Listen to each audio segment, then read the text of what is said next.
Hello guys and welcome back to my channel Orphin chemistry. हम लोग VSEPR theory पढ़ रहे थे।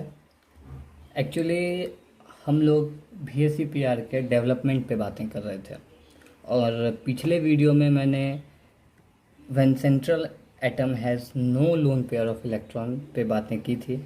इस पे मैंने कुछ फंडामेंटल शेप्स बताए थे, 7 फंडामेंटल शेप्स की बात मैंने की थी। अब इस वीडियो में हमें mainly when central atom has one और more than one lone pair of electron के बारे में बातें करनी है।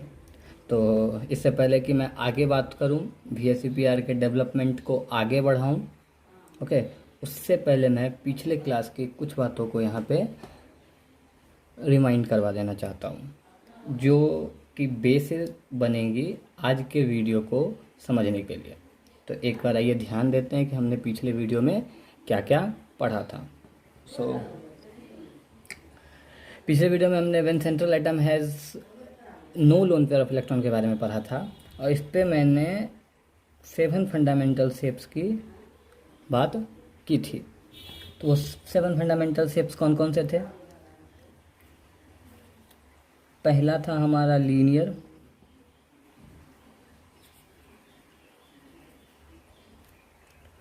दूसरा था हमारा ट्रायंगुलर प्लानर,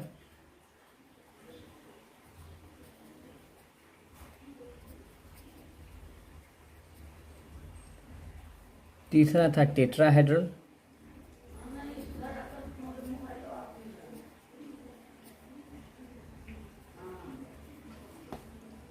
ओके, फोर्थ था हमारा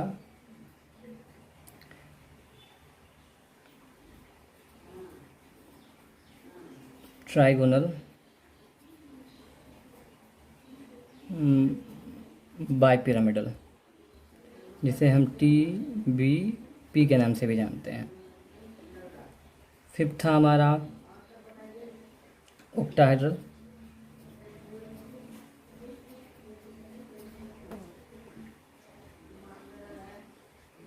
ओके। सिक्स था हमारा pentagonal bipyramidal,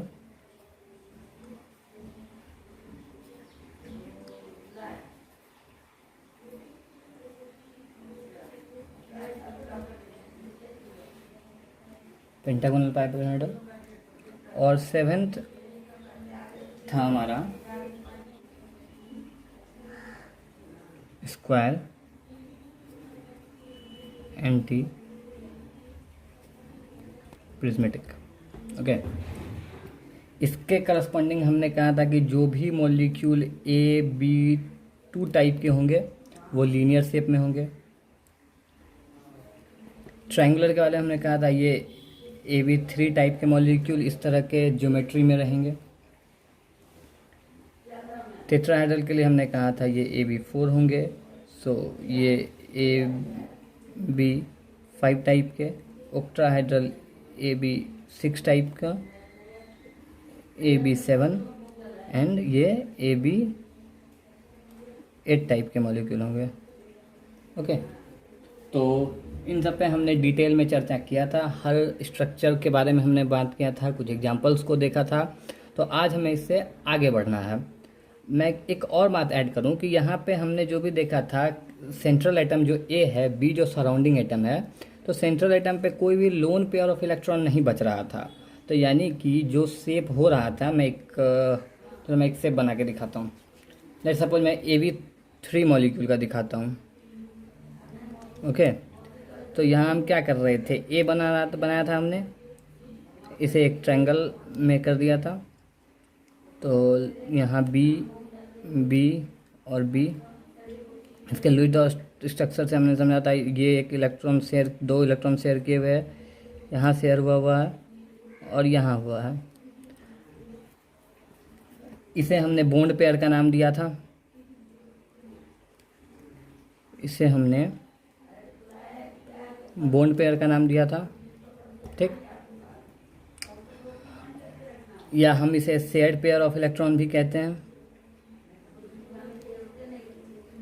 shared pair of electron, okay.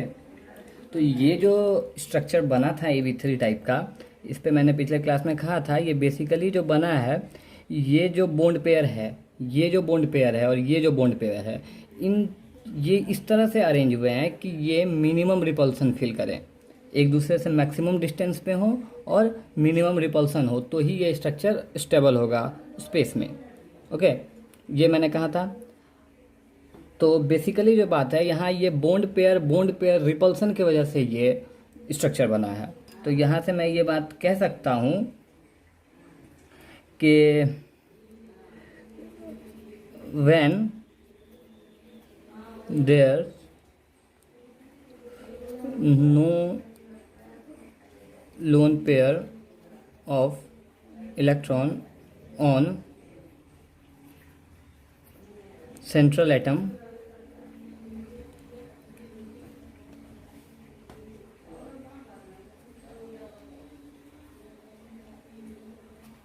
the geometry of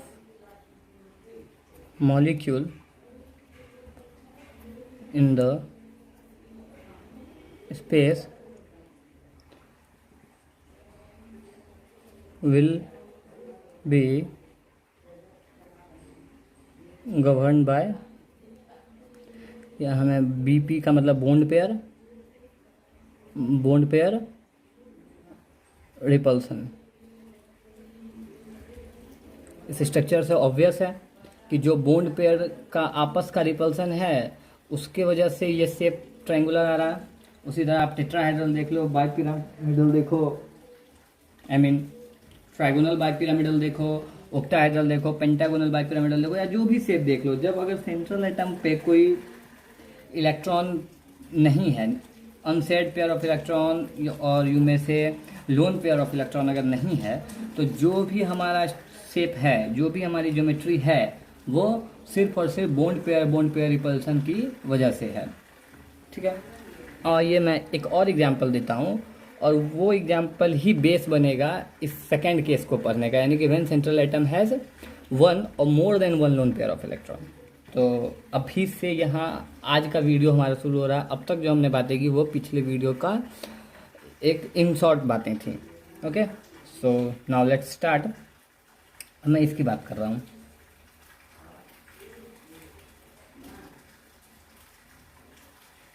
okay, मैं एक एग्जांपल लेता हूँ। लेट सपोज मैं एग्जांपल ले रहा हूँ H2O। जब आप H2O बनाते हो तो ये आपको फर्स्ट इंस्टेंस देख के लगता है कि ये AB2 टाइप का मॉलिक्यूल है। अगर आप मान लो कि H है A जो है वो O है, B2 जो है वो H है, तो ये AB2 टाइप का मॉलिक्यूल दिखेगा। तो इस हिसाब से हम कह सकते हैं कि इसका शेप जो है वो लीनियर होना चाहिए,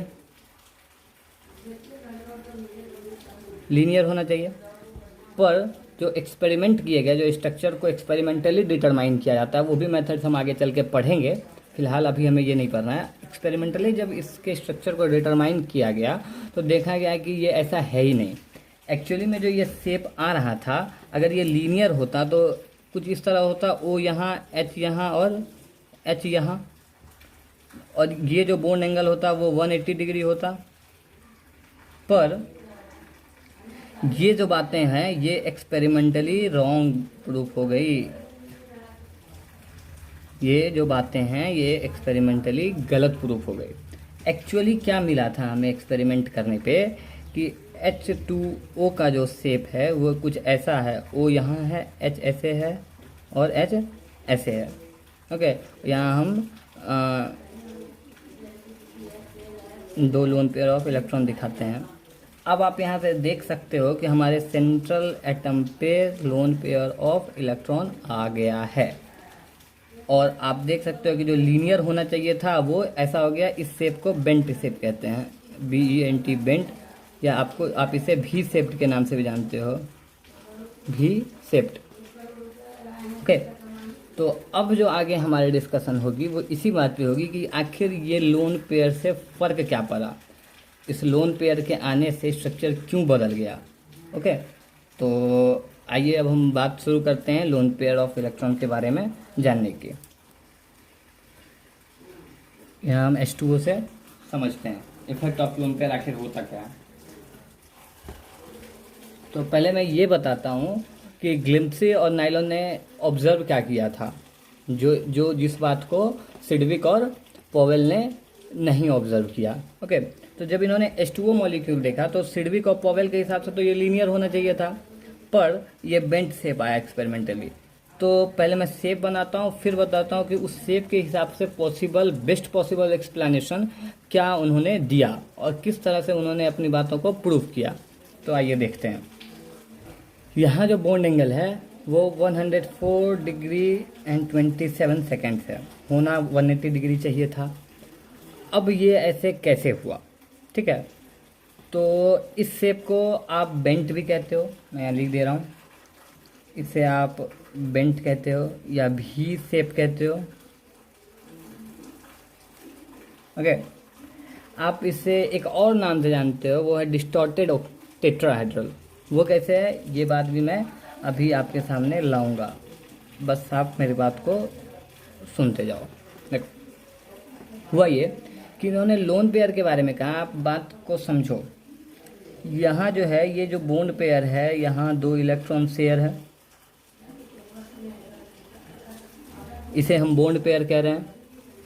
तो ग्लिम्प्से और नायलॉन ने ये एक्सप्लेनेशन दिया कि जो लोन पेयर होते हैं वो ज़्यादा जगह ऑक्यूपाई करते हैं स्पेस में। अब कैसे करते हैं उस बात को समझते हैं।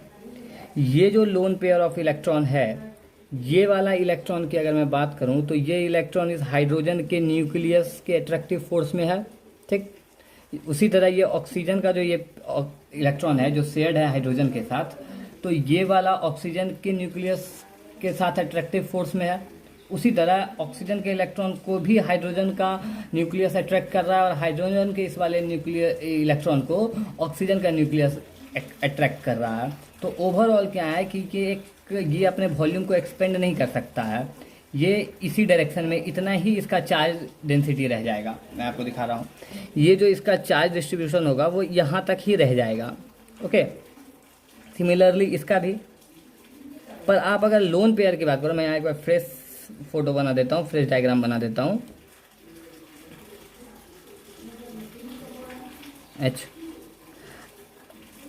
यहाँ जो इसके ये 2 हैं, ये 2 लोन पेयर ऑफ इलेक्ट्रॉन हैं।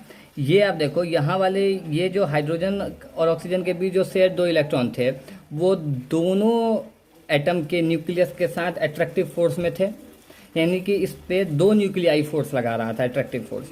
अब अगर इसकी यहाँ बात करो तो ये जो लोन पेयर ऑफ इलेक्ट्रॉन है वो सिर्फ और सिर्फ ऑक्सीजन एटम पे है, इसने किसी के साथ बॉन्ड नहीं बना रखा है किसी और, मतलब इस पे जो अट्रैक्टिव फोर्स लग रहा है वो केवल एक ही न्यूक्लियस का लग रहा है। तो इसका वॉल्यूम, इसका चार्ज डेंसिटी का वॉल्यूम कुछ इस तरह एक्सपेंड कर सकता है क्या? कर सकता है, बिल्कुल। उसी तरह इसका भी इस तरह एक्सपेंडेड होगा। ओके, अब ये क्योंकि इलेक्ट्रॉन निगेटिवली चार्ज होते हैं तो ये और ये भी आपस में लोन पेयर रिपल्सन होगा, तो ये और ज़्यादा वॉल्यूम फैलाना चाहेगा और ज़्यादा वॉल्यूम एक्सपेंड करेगा। तो ये जब ये दोनों लोब्स आपस में दूर जाएंगे तो ऑब्वियस सी बात है इन बॉन्ड्स के करीब आएंगे, इन दोनों बॉन्ड्स के करीब आएंगे। अब बॉन्ड भी तो शेयर्ड पेयर्ड इलेक्ट्रॉन ही है, पर है तो वो इलेक्ट्रॉन, तो अब इन दोनों के बीच रिपल्सन स्टार्ट हो जाएगी। सिमिलरली इधर इन दोनों के बीच रिपल्सन होगा। तो उन्होंने सारे एक्सपेरिमेंट को करके जो हमें आउटपुट रिजल्ट दिया उसमें उन्होंने कहा कि लोन पेयर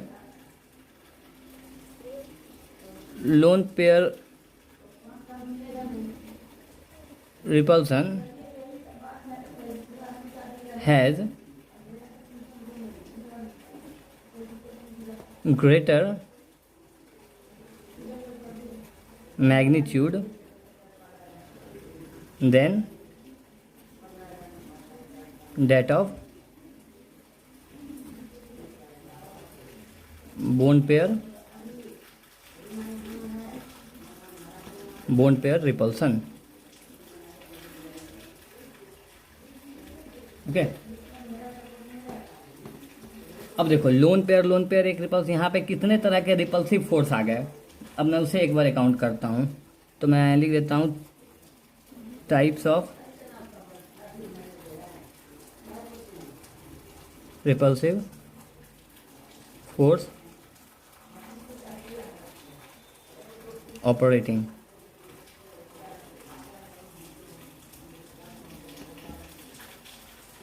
तो सबसे पहला तो आ गया आपको लोन पेयर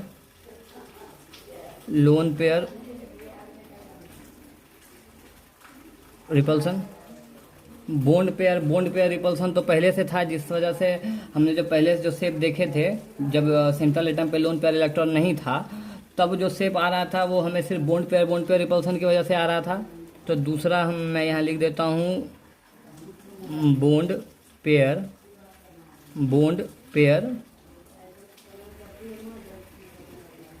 रिपल्सन।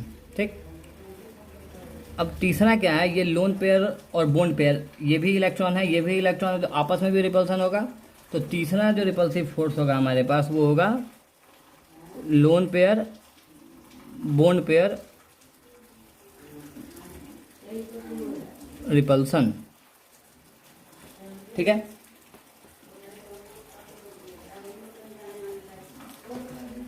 तो यहाँ से इन्होंने ये कहा कि अगर सेंट्रल एटम पे लोन पेयर इलेक्ट्रॉन आ जाता है, अगर एक पेयर है या मोर than one lone pair of electron हो, तब जो रिजल्टेंट शेप हमारे पास आएगा वो क्या होगा, वो कुछ ऐसा स्ट्रक्चर होगा स्पेस में उसका, जिसमें ये तीनों रिपल्सिव फोर्स मिनिमम हो और आपस में डिस्टेंस मैक्सिमम हो। ओके, तो उन्होंने ये कहा कि the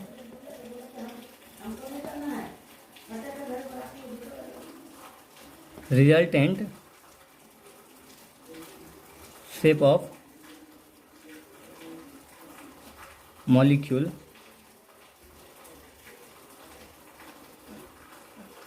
in the space is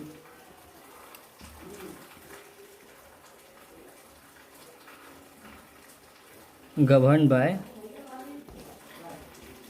lone pair, bond pair,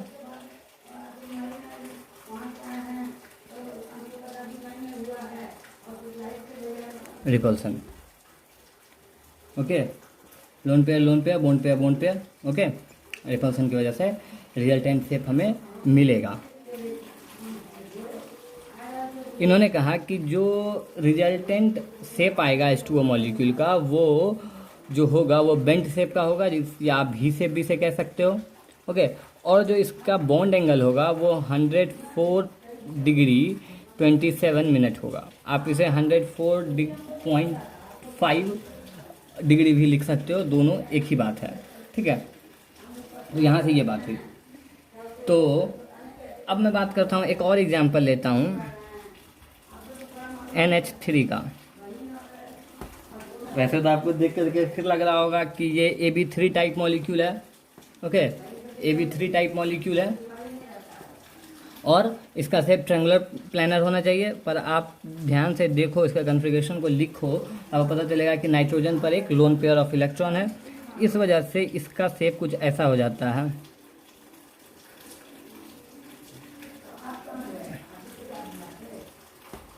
okay, ये क्या कहते हैं, पिरामिडल शेप कहते हैं इसे।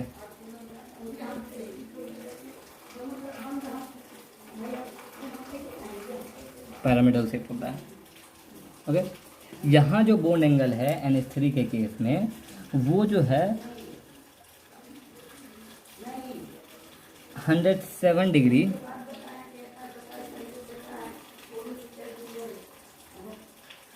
और 27, सॉरी मुझे लगता है 48 मिनट है, 48 मिनट है, 107 डिग्री 48 मिनट इसकी बॉन्ड एंगल है। अब इन्होंने आगे एक्सप्लेन करते हुए कहा कि H2O के केस में हमारा 104 डिग्री 27 मिनट था, यहाँ 107 है, इसके पीछे इन्होंने रीज़न दिया कि क्योंकि नाइट्रोजन के पास एक ही लोन पेयर ऑफ इलेक्ट्रॉन है, तो यहाँ पे लोन पेयर रिपल्सन नहीं है। ओके, क्योंकि यहाँ एक ही लोन पेयर, सिर्फ यहाँ lone pair bond pair repulsive force काम कर रहा है। वहीं आप H2O का केस लो तो यहाँ बॉन्ड पेयर रिपल्सन तो है ही है, साथ ही साथ लोन पेयर रिपल्सन भी है। आप देखो तो यहाँ लोन पेयर रिपल्सन भी है और lone pair bond pair repulsion भी है। तो इस वजह से यहाँ पे, क्योंकि लोन पेयर मैंने बताया कि वो ज़्यादा वॉल्यूम ऑक्यूपाई करता है, ओके, क्योंकि निगेटिवली चार्ज ऑब्वियसली एक दूसरे को रिपेल करेगा तो ज़्यादा वॉल्यूम ऑक्यूपाई करेगा, और मैग्नीट्यूड लोन पेयर रिपल्सन का ज़्यादा होता है than that of bond pair.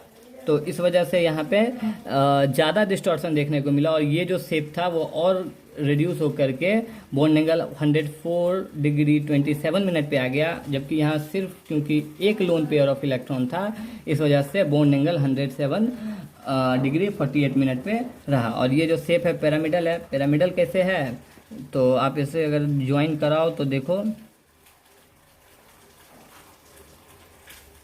ये कुछ पिरामिडल जैसा दिख रहा होगा आपको। ओके, तो यहाँ तक ये बातें हुई। अब क्या हुआ ना, इसके बाद जब और सारे कंपाउंड्स को लेकर के एक्सपेरिमेंट चल रहे थे, उनके स्ट्रक्चर्स को डिटरमाइन किया जा रहा था, तो उसी बीच में एक और कंपाउंड को साइंटिस्ट ने ऑब्जर्व किया, और वो कंपाउंड था हमारा NF3।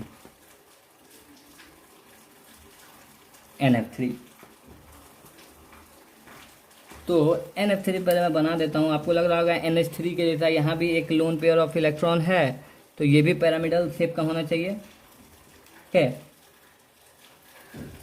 तो सही है, ऐसा तो होगा ही, पर यहाँ बॉन्ड एंगल का फर्क आ गया। देखो होता हुआ क्या, यहाँ भी one lone pair of electron है, 3 सिग्मा बॉन्ड बने हुए हैं, यहाँ भी एक लोन पेयर ऑफ इलेक्ट्रॉन है, नाइट्रोजन और 3 सिग्मा बॉन्ड बने हुए हैं, तो वही बॉन्ड एंगल होना चाहिए था। पर यहाँ क्या हुआ ना कि ये F एंड F, इसका जो बॉन्ड एंगल आया, ये था 102 डिग्री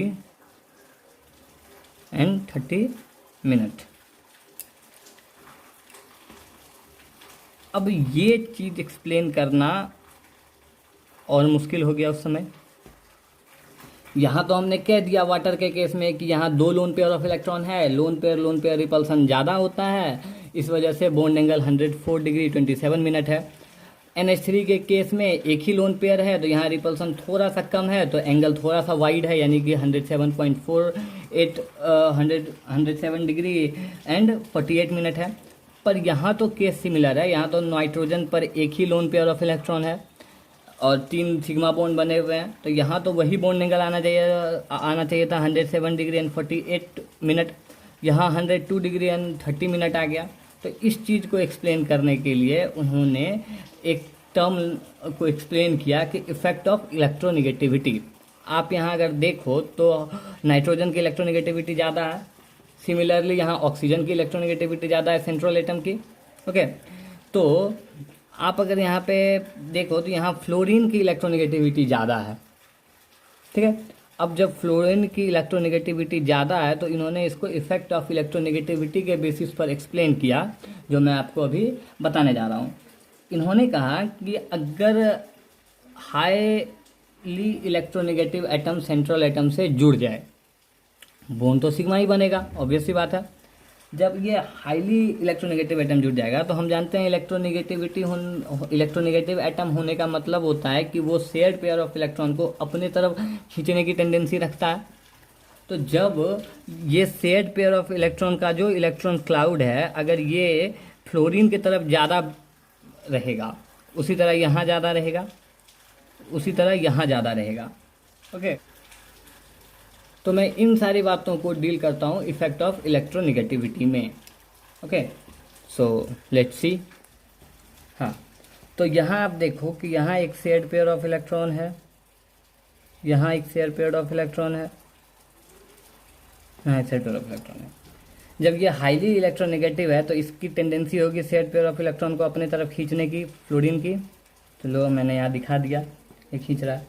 अब क्या होगा जब ये, तो ये जो इलेक्ट्रॉन डेंसिटी है वो फ्लोरीन की तरफ ज़्यादा रहेगा, नाइट्रोजन की तरफ कम। सिमिलरली इस फ्लोरीन के साथ भी वही होगा और इस फ्लोरीन के साथ भी वही होगा। जब ऐसा होगा तो होगा ये कि जो बॉन्ड पेयर रिपल्सन है वो थोड़ा सा मिनिमाइज हो जाता है। ये उन्होंने एक्सपेरिमेंटली ऑब्जर्व किया और उसे थ्योरेटिकली एक्सप्लेन करने के लिए ऐसा उन्होंने बताया कि जब ये बॉन्ड पेयर का इलेक्ट्रॉन फ्लोरीन की तरफ हाईली इलेक्ट्रोनेगेटिव होने की वजह से ज़्यादा टाइम स्पेंड कर रहा है इस तरफ, तो इसका मतलब है कि इसके जो बॉन्ड पेयर के बीच का जो रिपल्सन का मैग्नीट्यूड था जो NH3 में था वो नहीं रह जाएगा बल्कि कुछ घट जाएगा। तो रिपल्सन घटेगा तो ये थोड़ा सा नज़दीक आ जाएंगे। दूसरा फैक्टर इन्होंने कहा कि जब ये घटेगा तो इस निगेटिव चार्ज को एक्सपेंड करने का ज़्यादा क्या कहते हैं मौका मिल जाएगा। तो ये निगेटिव चार्ज का अपना डेंसिटी एक्सपेंड करेगा कुछ ऐसे, तो और इसे लोअर कर देगा इस बॉन्ड एंगल को, क्योंकि फिर बॉन्ड पेयर लोन पे रिपल्सन भी मिनिमम होना चाहिए। तो इस हिसाब से इन्होंने कहा है कि इस वजह से इफेक्ट ऑफ इलेक्ट्रोनेगेटिविटी को इन्होंने इस तरह से एक्सप्लेन किया। मैं यहाँ लिख देता हूँ, the high electronegativity of fluorine atom pulls the bonding electron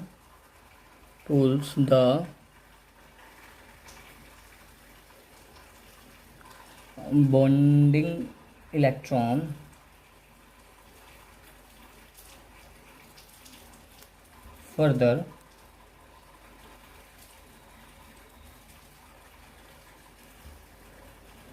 away from nitrogen atom.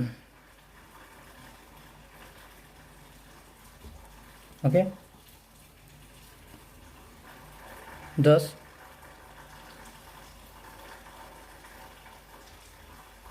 the repulsion between bond pairs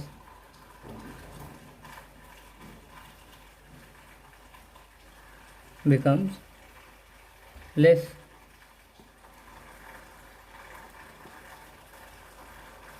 Hence,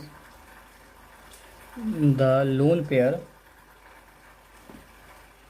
in NF3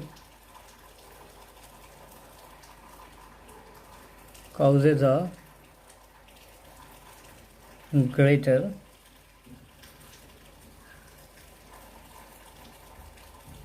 distortion. Okay, तो मैं अब सारी बात को सम अप करता हूँ। ओके, तो मैं फिर से वही चार्ट बनाता हूँ। तो यहाँ हमने क्या देखा था कि यहाँ हमने देखा था geometry is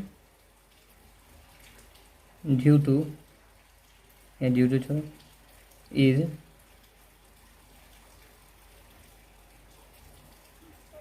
governed by bond pair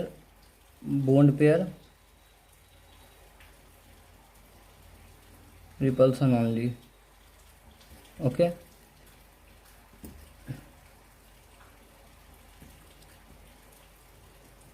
पर यहाँ हमने क्या ऑब्जर्व किया,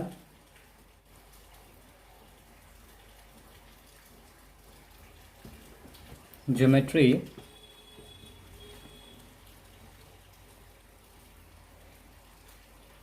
is governed by bond pair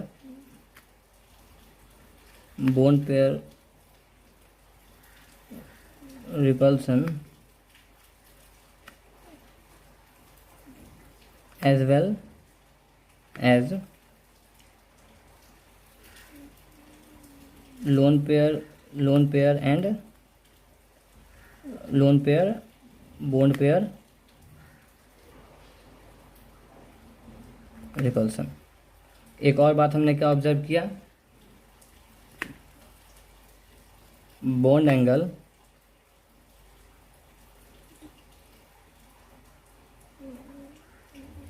depends on electronegativity of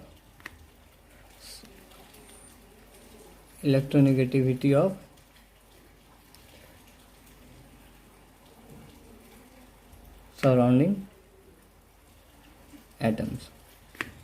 okay, so ये दो चीज़ें हुई। अब यहाँ पे मैं एक दो और बात ऐड करता हूँ जो हमारा नेक्स्ट वीडियो का बेस बनेगा। जब हमारे पास सिर्फ बॉन्ड पेयर ऑफ इलेक्ट्रॉन था तो जो शेप था, तो मैं लिख देता हूँ यहाँ नोट में, पहला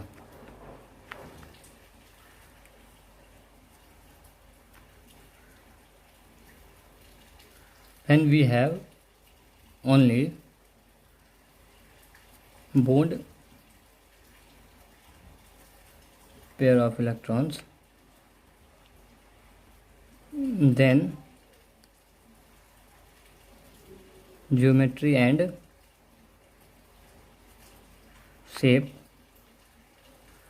are similar। और ज्योमेट्री और शेप में क्या डिफरेंस होता है ये मैंने पिछले वीडियो में बताया था, हालांकि यहाँ मैं एक बार और फिर बता देता हूँ। ओके, पहले मैं दूसरा पॉइंट लिख देता हूँ। दूसरा,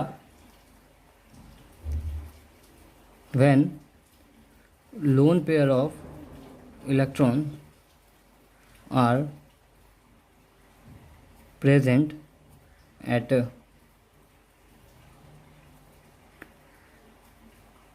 central atom,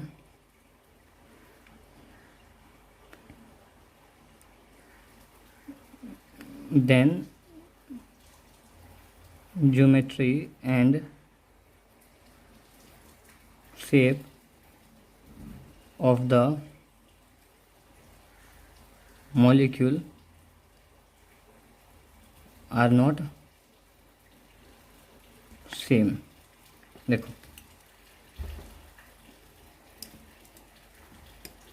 मैं NH3 की बात करता हूँ। अगर आप ऐसे देखो, जैसे मैं एग्जाम्पल के तौर पर ही मैं समझाता हूँ। एग्जाम्पल, देखो मैं यहाँ NF3 ही बनाता हूँ, या मैं कोई भी एक, मान लो मैं NH3 बना रहा हूँ, कोई भी एक, मान लो मैं NH3 बना रहा हूँ। तो यहाँ मैंने नाइट्रोजन लिखा, हाइड्रोजन हाइड्रोजन हाइड्रोजन, और लोन पेयर को भी मान लो मैं ऐसे दिखाता हूँ। यहाँ पे लोन पेयर प्रेजेंट है, आप इसे ऐसे भी दिखाओ, कोई परेशानी नहीं। लो मैं दोनों तरीके से लिख दे रहा हूँ, ये है। अब आप अगर इसे देखो तो क्या ये आपको टेट्राहेड्रल नज़र नहीं आ रहा? ये जो है ये टेट्राहेड्रल शेप है ना, AB4 टाइप का। ए बी में 1 2 3, और लोन पेयर को अगर मैं बी मान लूँ, या चलो मैं बी इसको मैं एल से रिप्रेजेंट कर दूँ, तो क्या ये आपको AB3L टाइप का मॉलिक्यूल दिख रहा है, where L stands for lone pair of electron? तो जो ये AB3L है, टोटल को मिला के मैं यहाँ पे बोलूँगा इलेक्ट्रॉन पेयर्स। ये बॉन्ड पेयर था, 3 हाइड्रोजन जुड़े हुए हैं, तो 1 2 3 बॉन्ड पेयर्स हैं, चौथा लोन पेयर है तो सारा इलेक्ट्रॉन ही। तो सबको मैं यहाँ लिख देता हूँ, lone pair plus bond pair equals to total electron pair. Okay, इसे टोटल इलेक्ट्रॉन पेयर कहते हैं। तो जो ज्योमेट्री होती है वो टोटल लोन पेयर के बराबर होती है। मैं यहाँ लिख दे रहा हूँ, geometry equals to total lone pair. और जब हम शेप लिखते हैं, जो किसी का शेप मैं बताता हूँ, जब शेप कहा जाता है तो शेप में हम केवल बॉन्ड पेयर को काउंट करते हैं। तो वहाँ पे जो लिखा जाएगा वो होगा bond pair only, bond pair only. Geometry जो होती है वो टोटल नहीं, यहाँ सॉरी, वो टोटल इलेक्ट्रॉन पेयर के बराबर होती है। और शेप जो होता है वो बॉन्ड पेयर को ही सिर्फ अकाउंट में लेके जो दिखेगा आप उसे वो डिक्लेयर करते हो। मैं यहाँ फिर से आपको बताता हूँ। देखो, यहाँ हमने देख लिया कि टोटल लोन पेयर 4 है, तो ये AB3L टाइप का मॉलिक्यूल है, where L stand for lone pair of electron. ठीक, तो इस हिसाब से इसकी जो ज्योमेट्री है वो क्या है, टेट्राहेड्रल। ओके, पर शेप क्या हो जाएगा, अगर मैं लोन पेयर हटा दूँ तो आपको क्या दिख रहा है, पिरामिडल। तो इसका जो शेप होगा वो पिरामिडल हो जाएगा। ओके, तो ये वीडियो मैं यहीं पे फिनिश कर रहा हूँ। यहाँ मुझे बस इस वीडियो का मेरा पर्पस बस इतना था कि लोन पेयर के इफ़ेक्ट को समझाना और साथ ही साथ इलेक्ट्रोनेगेटिविटी के इफ़ेक्ट को, वो मैंने यहाँ बता दिया। नेक्स्ट वीडियो में मैं एक फ्लो चार्ट लेकर के आऊँगा और वो बताऊँगा कि जो हमने आइडियल 7 फंडामेंटल स्ट्रक्चर्स देखे थे उससे क्या डिस्टॉर्शन होता है, कैसे शेप चेंज होता है लोन पेयर और इलेक्ट्रोनेगेटिविटी के वजह से। अब जब लोन पेयर आएगा तो वो कहाँ होगा, जैसे मैं